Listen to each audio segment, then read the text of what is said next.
Hello everybody, I'm Miss Lisa. We're here to enjoy some more cooking together. Today we're going to be making caprese panini sandwiches.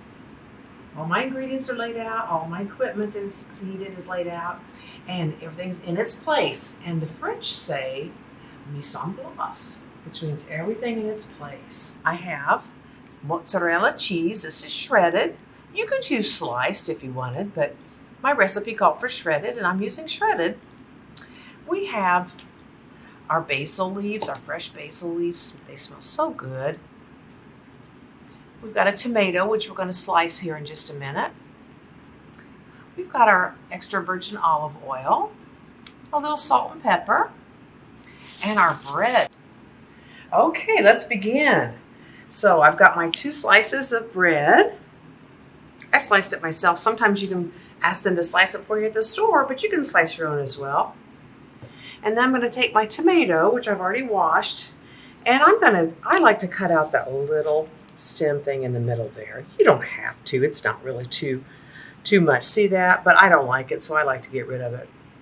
Now, I'm going to make sure that I got my fingers tucked out of the way, and I've got a little paring knife. I don't need a very big knife for this because it's a small job. And I'm going to make a few little slices of my tomato, kind of thin, for my sandwich. All right. So there's our tomato slices. So the first thing we're going to do, we're going to take our bread,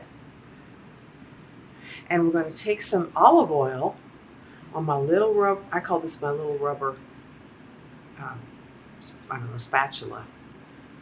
It's probably not the right name for it, but see how it has those little things that I can, and I'm going to put that right in my skillet, and hopefully it's nice and hot. Okay, I've got my skillet on. All right.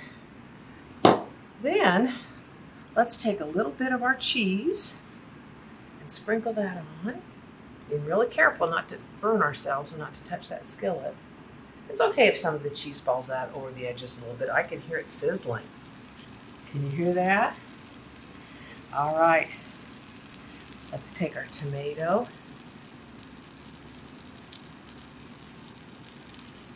Let's take our basil and add that. Look how pretty that is. I might do 2 pieces of basil. I'm going to tear off that stem. You don't need the stem, although it won't hurt you a bit.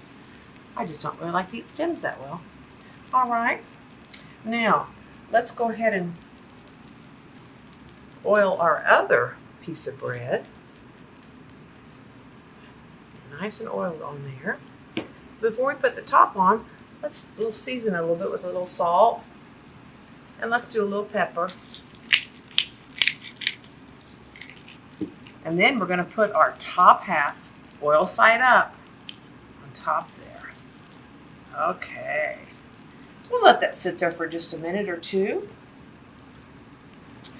And what I'm going to do is, since I'm just using a regular skillet, it's not really a panini maker. If you might have a panini maker at home. If you do, then you know that you put the sandwich in and you close the lid and it compresses the sandwich, makes it extra yummy.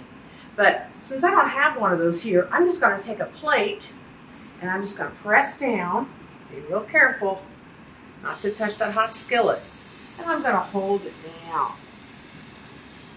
I think this will help it cook a little faster and get warmer in the center. All right, I'm going to take these fingers on top, and sometimes you have to scooch it over, then the spatula with the other hand, and I'm going to go 1, 2, 3, flip, whoops, and that's what happens sometimes, and that's okay. Probably golden on both sides. If I want to peek and check it, I can go like that. I think we're good. Let's put it on our plate. Thank you for cooking with Miss Lisa, and we will see you the next time.